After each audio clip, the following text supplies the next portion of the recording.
Bonjour à tous et bienvenue sur cette nouvelle vidéo. Cette fois-ci, le sujet n'est pas caché derrière un titre mystérieux, même si j'avais pensé à un repas difficile à digérer, ou pas. Oui, je sais que j'ai probablement perdu du monde sur l'annonce de ce titre, mais l'explication du rocher viendra dans la suite de cette méditation. Le sujet que nous allons aborder prend du temps et sera donc découpé en plusieurs vidéos. Il s'inscrit dans la série de vidéos sur la fin des temps, pour laquelle nous avons déjà abordé le sujet de l'enlèvement, les deux témoins, l'Antichrist et la place d'Israël. Un partage qui continue de réfléchir et vient compléter la notion des devenus du Messie, de Machiar, abordée dans la précédente vidéo. Nous allons donc nous pencher sur un thème légèrement abordé lors de la dernière vidéo de la série sur les fêtes de l'Éternel, les 7 sceaux, les 7 trompettes, les 7 coupes. Quels sont chaque élément? Y a-t-il une raison à ce découpage? Dans quel ordre et où en sommes-nous actuellement? Si nous pouvons être capables de le dire, bien entendu.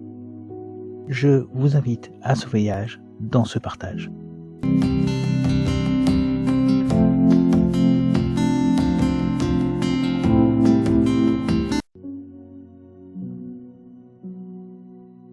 Entrons dans le vif du sujet. Le premier passage sur lequel nous allons nous attarder, comme l'histoire de Cana, parle de la première de la seconde venue de Yeshua Jésus parmi nous. Le choix de ce passage pour cette introduction vous sera explicité au fur et à mesure. Le mariage de Cana a déjà été abordé dans une précédente vidéo, mais ici nous allons parler de la parabole du banquet royal, trouvée en Matthieu 22.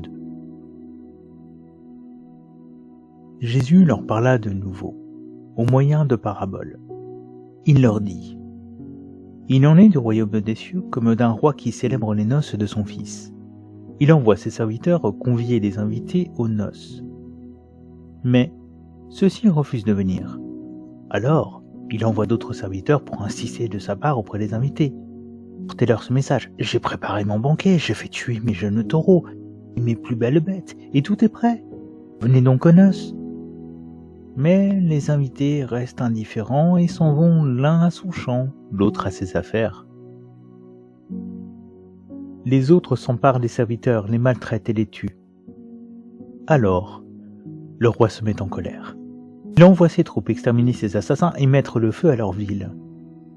Ensuite, il dit à ses serviteurs: Le repas de noces est prêt, mais les invités n'en étaient pas dignes. Allez donc au carrefour des chemins et invitez au festin tous ceux que vous trouverez. Alors les serviteurs s'en vont par les routes et rassemblent tous ceux qu'ils rencontrent, méchants et bons, de sorte que la salle des noces se remplit de monde. Le roi entre pour voir l'assistance. Il aperçoit là un homme qui n'a pas d'habit de noces. « Mon ami, lui demande-t-il, comment as-tu pu entrer ici sans être habillé, comme il convient pour un mariage ?» L'autre ne trouve rien à répondre. Alors le roi dit au serviteur: Prenez-le et jetez-le, pieds et poings liés, dans les ténèbres du dehors où il y a des pleurs et d'amers regrets. Car beaucoup sont invités, mais ceux qui sont élus sont peu nombreux. Alors, en quoi cette histoire nous parle du sujet d'aujourd'hui? Nous allons y venir. Mais il nous faut d'abord regarder à ce dont parle cette parabole et comprendre en quoi elle nous parle des temps de la fin. Le mariage de Cana est une double prophétie, selon le sens chronologique dans lequel nous voulons regarder au témoignage donné par Jean. En lecture normale, du début à la fin, cela nous parle de la première venue, tandis que si nous partons de la fin et revenons au début, cela nous parle de la seconde venue. Et sur ce second point, Jacques Collant a fait une très bonne étude. Ici, Matthieu reprend donc une parabole dans laquelle et l'épouse et l'époux sont absents. Nous avons déjà observé dans notre vidéo que l'absence de l'épouse parle du temps avant la crucifixion-résurrection, et donc ce passage devrait parler de ce temps. Et pourtant, en effet, l'absence de l'époux nous parle du temps que nous vivons, celui avant son retour, un temps dans lequel les 7 sceaux seront brisés, les 7 trompettes seront sonnées, et les 7 coupes seront versées. Cette pleine action représente l'action de celui qui est nommé dans l'histoire, le Père. Nous avons déjà parlé de la moisson, de la parabole concernant cette dernière, et nous voyons ici les serviteurs à l'œuvre et les invités. Les invités étant les hommes appelés à se repentir, à s'habiller de fin lin blanc passé dans le sang de l'agneau qui s'est donné à la croix. Tandis que les serviteurs sont les anges qui moissonnent et séparent les hommes en exécutant les ordres du Créateur, devenu juge en sa maison, pour le banquet des noces de l'agneau, ce que nous avons abordé dans la vidéo sur l'enlèvement. Le Père vient visiter les hommes comme il l'avait promis en Exode, chapitre 32, versets 33 à 34. L'Éternel dit à Moïse, « Celui qui aura péché contre moi, je l'effacerai de mon livre. Et maintenant, va, conduis le peuple où je t'ai dit. Voici, mon ange ira devant toi, et le jour où je visiterai sur eux leurs péchés. » Il leur a envoyé son fils, afin qu'il se pare pour être au repas. Et comme nous l'avons dit, il était impossible à l'époque de ne pas être en tenue, car c'était l'organisateur qui donnait les vêtements aux convives. L'homme ici a donc fait un choix délibéré de ne pas se tenir devant l'organisateur avec respect, ni selon le code préparé, faisant déshonneur au père, mais aussi à l'époux et à l'épouse.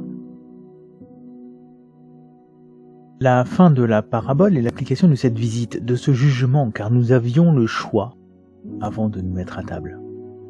Tous sont invités, appelés pour le banquet, mais certains croient qu'il suffira de venir et les choses passeront crème. Nous pouvons flouer les hommes, mais nous ne pouvons pas flouer celui qui peut lire dans les cœurs. Tout comme le témoignage donné sur l'arche de Noé, qui ne sauva que 8 personnes, nous pouvons penser que d'autres y sont entrés, en dehors des animaux, comme le prétend le film Noé. Mais n'oublions pas que c'est l'Éternel qui a fait venir les animaux.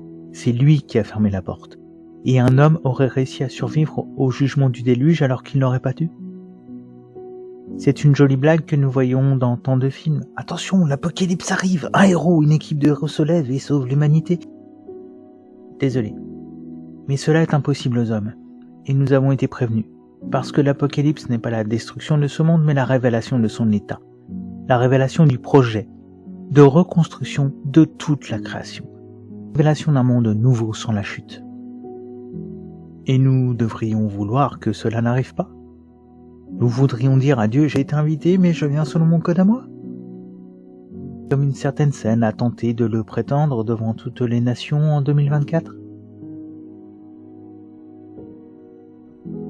Voici, je viens bientôt et ma récompense est avec moi, pour rendre à chacun selon ce que sera son œuvre. Moi, je suis l'alpha et l'oméga, le premier et le dernier, le commencement et la fin. Bienheureux ceux qui lavent leurs robes, afin qu'ils aient droit à l'arbre de vie, qu'ils entrent par les portes dans la cité. Dehors sont les chiens, les magiciens, les fornicateurs, les meurtriers, les idolâtres, et quiconque aime et fait le mensonge. Moi, Jésus, j'ai envoyé mon ange pour vous rendre témoignage de ces choses dans les assemblées. Moi, je suis la racine et la postérité de David, l'étoile brillante du matin. Et l'esprit et l'épouse disent viens. Et que celui qui entend dise viens. Et que celui qui a soif vienne. Celui qui veut prenne gratuitement de l'eau de la vie. Car nous sommes sauvés gratuitement. C'est un don de Dieu à tous les hommes, femmes et enfants de ce monde. Mais la patience de Dieu, comme nous-mêmes avons la nôtre, a une limite, et cette limite se révélera afin que chacun reçoive selon ses œuvres, selon la tenue qu'il porte, l'attente dans laquelle nous nous tenons, comme l'a prophétisé Noé sur ses fils en Genèse, chapitre 9, verset 26. Et il dit, béni soit l'Éternel, le Dieu de Sem, et que Canaan soit son esclave. Dieu élargisse Japheth, et qu'il demeure dans les tentes de Sem, et que Canaan soit son esclave. Nous pouvons aussi voir que Yeshua, Jésus, bien qu'il ait déclaré ne pas connaître le jour et l'heure, nous en a pourtant averti les signes dans les chapitres 21 de Luc et 24 de Matthieu, comme dans des paraboles qui pourraient de prime abord sembler parler d'autre chose. Se rappeler de tout cela est nécessaire pour nous rappeler qu'il y a un temps d'appel, le temps de la patience ou de la grâce, et qu'il prendra fin sur une visite du Seigneur sur les hommes. Et l'Éternel passa devant lui et cria, l'Éternel, l'Éternel, Dieu miséricordieux et faisant grâce, lent à la colère et grand en bonté et en vérité, gardant la bonté envers des milliers de générations, pardonnant l'iniquité, la transgression et le péché, et qui ne tient nullement celui qui en est coupable pour innocent, qui visite l'iniquité des pères sur les fils, et sur les fils des fils, sur la 3e et sur la 4e génération. Ce qui est arrivé à Israël est destiné à arriver à l'humanité, parce qu'Israël est une prophétie vivante de la bonté, de l'amour du Créateur envers l'humanité.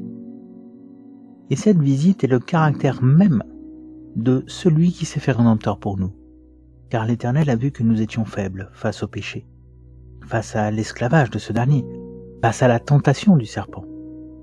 La réflexion qui devrait nous venir en tête est alors celle qui est survenue aux disciples. Qui donc peut être sauvé? Si nous essayons par nos propres forces, personne. Même si cela est impossible aux hommes, cela est possible à Dieu. C'est le message de l'Évangile. La révélation attendue dont parle le dernier livre de la parole, l'Apocalypse, qui signifie révélation. Nous traversons un temps d'attente, mais durant ce dernier, nous devons comprendre ce qu'implique l'invitation à la table du banquet et comment ne pas nous faire mettre dehors pour manque de respect, car même si tout genou fléchira et toute langue dira que Dieu est Seigneur, il n'y aura plus moyen de se défendre. Il sera trop tard. Saisissons donc les temps et l'occasion qui nous est encore laissée pour un temps, car les temps avancent. Certains signes annoncés se réalisent devant nos yeux et même si l'ennemi tente désespérément de les cacher. Je vous demande pardon pour la longueur de cette introduction, mais elle me semble nécessaire, car nous ne parlons pas ici d'un jeu ou d'une fable, mais bien de notre salut, de notre âme, de notre éternité à venir après ce monde. Certains demanderont pourquoi Dieu ne change pas les règles. La réponse est limpide. Où serait alors l'amour? L'amour ne se force pas. Il agit et laisse le choix de voir ou de ne pas voir ce qui est fait. Si Dieu ne nous avait pas donné son amour en exemple, comment les couples tiendraient-ils? Car l'amour donne sans attendre de retour. Il donne même parfois bien plus à l'autre que ce que l'autre donne de son côté. Pourquoi? Parce que Dieu ne nous a rien demandé quand il nous a créés. Il avait tout préparé pour que le foyer, s'il savait qu'il nous était nécessaire, soit préparé afin de nous y accueillir avec amour. Malgré les chutes, il a persisté à nous appeler, alors que nous le rejetions, ne l'écoutions pas, étions ennemis en le considérant comme une gêne. Une image que nous pouvons voir dans celle de la famille qui prépare l'arrivée d'un bébé. La maison, comme ses membres, se prépare à accueillir cet être caché et créé à l'image de son père et sa mère. Certains ont plus de facilité à comprendre cette image, à comprendre cet amour que nous n'avons pas demandé, pas mérité. Et pourtant, combien de parents donnent de l'amour à leur enfant sans même réfléchir à remettre cela en cause, malgré toute la désobéissance dont peuvent faire preuve certains? La rébellion que nous vivons envers le Créateur est celui d'un adolescent. Mais serons-nous capables de devenir adultes, matures, au point de reconnaître nos fautes, de venir humblement demander pardon et être réintégrés dans la maison comme le fils prodigue, qui fut lui aussi habillé selon la demande de son père? Alors, devrions-nous encore attendre et reporter à demain le fait de réfléchir à ce que nous désirons? Devrions-nous encore laisser le droit à l'ennemi de nous faire souffrir et briser tout notre espoir? Le Seigneur, le Créateur de l'univers, Dieu des vivants, annonce depuis toujours ce même espoir, car il ne désire pas que les âmes périssent et demeurent loin de lui, loin de ses bénédictions, dans les temps de feu, où il ne restera que les grincements de dents et les regrets pour tenir compagnie éternellement, sans le moindre espoir de retour. Il n'y a pas de purgatoire en dehors de ce monde dans lequel nous vivons. Nous avons à faire un choix en répondant correctement à l'appel du berger éternel, à l'amoureux de nos âmes. Et je me retournai pour voir la voix qui me parlait. Et m'étant retourné, je vis 7 lampes d'or. Au milieu des 7 lampes, quelqu'un semblable au Fils de l'homme, vêtu d'une robe qui allait jusqu'aux pieds et, ceint à la poitrine, d'une ceinture d'or. Sa tête et ses cheveux étaient blancs, comme de la laine blanche, comme de la neige, et ses yeux comme une flamme de feu. Ses pieds semblables à de l'airain brillant, comme embrasés dans une fournaise, et sa voix comme une voix de grandes eaux. Et il avait dans sa main 7 étoiles, et de sa bouche sortait une épée aiguë, à 2 tranchants, et son visage, comme le soleil, quand il luit dans sa force. Et lorsque je le vis, je tombai à ses pieds comme mort. Et il mit sa droite sur moi, disant, « Ne crains point, moi, je suis le premier et le dernier, et le vivant. Et j'ai été mort, et voici, je suis vivant au siècle des siècles, et je tiens les clés de la mort et du Hadès. Écris donc les choses que tu as vues, les choses qui sont, et les choses qui doivent arriver après celles-ci. » Il tient les clés de l'Hadès et du Sheol, le séjour des morts. Nous ne sommes pas laissés seuls devant l'ennemi. Il nous a remis les clés et rendus capables de tenir face aux attaques de ce dernier si nous restons appuyés sur lui, sur qui il est, ce que nous voyons en Matthieu chapitre 16 versets 15 à 19. Il leur dit, « Et vous, qui dites-vous que je suis ?» Et Simon-Pierre répondant, dit, « Tu es le Christ, le Fils du Dieu vivant. » Et Jésus répondant, lui dit, « Tu es bien heureux, Simon Bar-Jonas, car la chair et le sang ne t'ont pas révélé cela, mon Père qui est dans les cieux. Et moi aussi, je te dis que tu es Pierre. Sur ce roc, je bâtirai mon assemblée, et les portes du Hadès ne prévaudront pas contre elle. Et je te donnerai les clés du royaume des cieux. Et tout ce que tu liras sur la terre sera lié dans les cieux, et tout ce que tu délieras sur la terre sera délié dans les cieux. » Comprenons donc que Jean, dans ce livre, nous encourage par la parole et les visions qu'il a reçues. Alors que nous sommes dans les temps de la fin, je corrige. Nous sommes sur la fin des temps de la fin. Le Seigneur ne désire pas que nous oublions son appel, son amour, son salut versé pour nous par son sang, et désire que nous ne nous mentions pas, que nous le connaissions pour qui il est. Nous devons nous rappeler ce que déclare Actes au chapitre 19 versets 13 à 20, et comment un seul homme possédé a révélé que nos noms sont inscrits dans le ciel en Christ, et que si nous n'y sommes pas, nous restons sous la domination du prince de ce monde. Tout cela en dominant les 7 fils de Séva qui voulaient l'exorciser au nom de Jésus que Paul prêche. C'est ce que nous enjoint Paul en 1 Corinthiens chapitre 10 verset 21, à différencier la table du Seigneur et celle des démons. Où donc nous nourrissons-nous? Ce que nous avons déjà abordé dans le message sur la coupe de jalousie. Il est donc important de cerner, avant de nous lancer sur l'analyse des sceaux, des trompettes et des coupes, que la prophétie contenue dans le livre des Révélations est autant une alerte qu'un encouragement. La parabole du banquet nous permet de comprendre que Dieu ne désire pas que nous finissions sur la touche, mais bien à ses côtés pour les temps actuels, mais aussi d'être retrouvés avec lui pour passer l'éternité. C'est donc après avoir parlé aux 7 églises, après avoir présenté les temps de cette dernière pendant le temps de la patience, avoir mis en avant le fait de rester concentré sur lui, sur celui qui est mort, ressuscité et qui revient bientôt, que le Seigneur enlève Jean jusque devant le trône. Le passage suivant va nous servir pour la fin de cette introduction, la fin de cet appel de la part du Seigneur à venir nous présenter devant le trône en toute conscience, avec le message de l'espoir concernant Tikkun Haolam, la restauration de toute la création. Et je vis dans la droite de celui qui était assis sur le trône un livre, écrit au-dedans et sur le revers, scellé de 7 sceaux. Et je vis un ange puissant proclamant à haute voix, « Qui est digne d'ouvrir le livre et d'en rompre les sceaux ?» Et personne, ni dans le ciel, ni sur la terre, ni au-dessous de la terre, ne pouvait ouvrir le livre ni le regarder. Et moi, je pleurais fort, parce que nul n'était trouvé digne d'ouvrir le livre ni de le regarder. Et l'un des anciens me dit, « Ne pleure pas, voici le lion qui est de la tribu de Juda, la racine de David, a vaincu pour ouvrir le livre et ses 7 sceaux. » Et je vis au milieu du trône et des 4 animaux, et au milieu des anciens, un agneau qui se tenait là comme immolé, ayant 7 cornes et 7 yeux, qui sont les 7 esprits de Dieu, envoyés sur toute la terre. Et il vint et prit le livre de la main droite de celui qui était assis sur le trône. Et lorsqu'il eut pris le livre, les 4 animaux et les 24 anciens tombèrent sur leur face devant l'agneau, ayant chacun une harpe et des coupes d'or pleines de parfums, qui sont les prières des saints.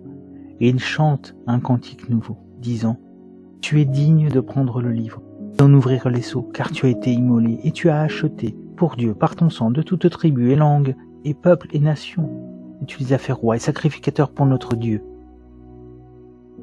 Et ils régneront sur la terre.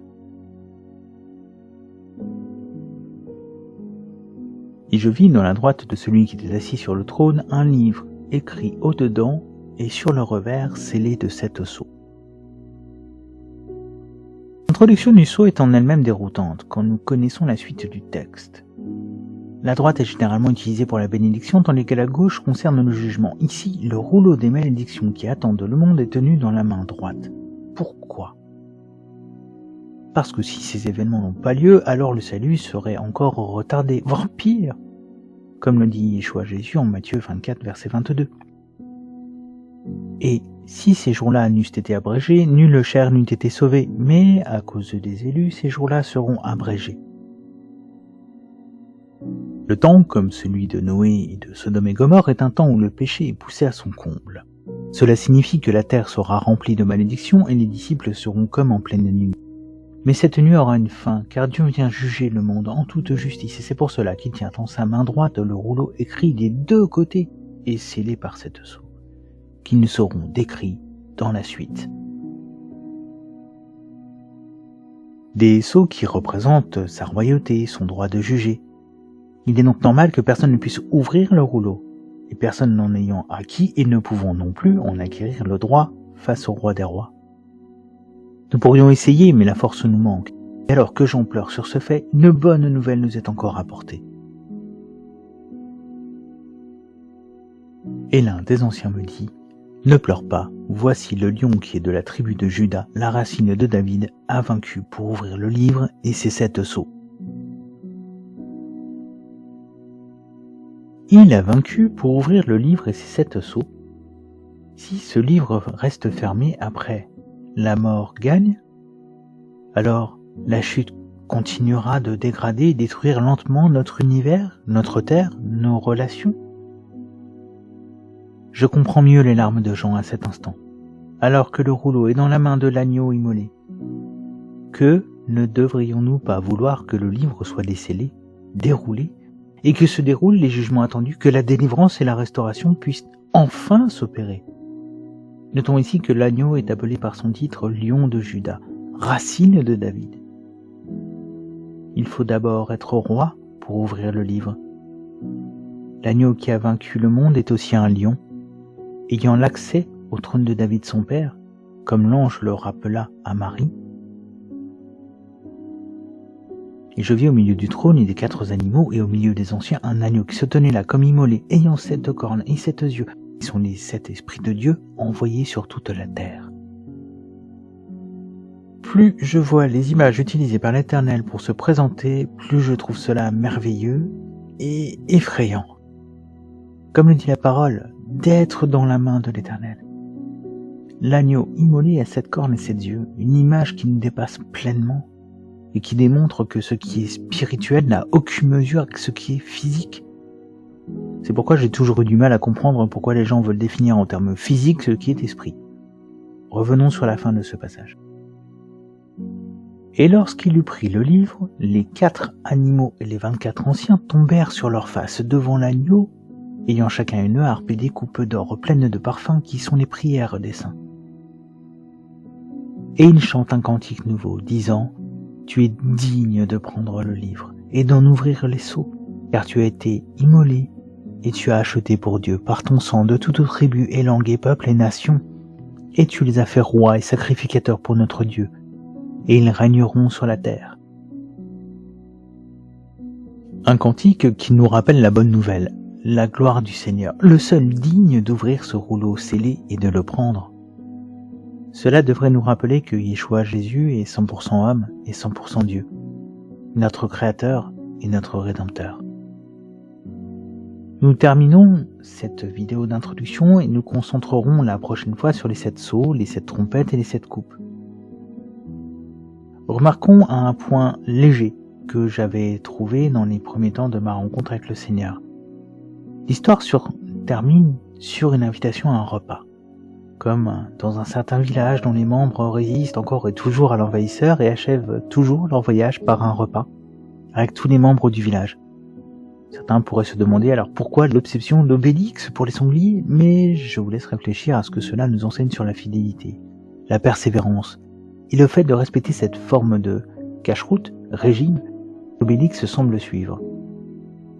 Et notons que bien que nous avons le souvenir que dans beaucoup d'albums, Assurance Tourix, le barde finisse attaché et bâillonné, cela n'est pas le cas dans tous les albums.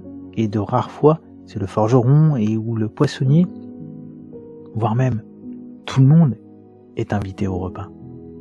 Tout le monde est invité au repas de l'Éternel. Mais il y a toujours une raison pour que certains n'assistent pas au repas. Veillons à ne pas être exclus du plus important de toute la création.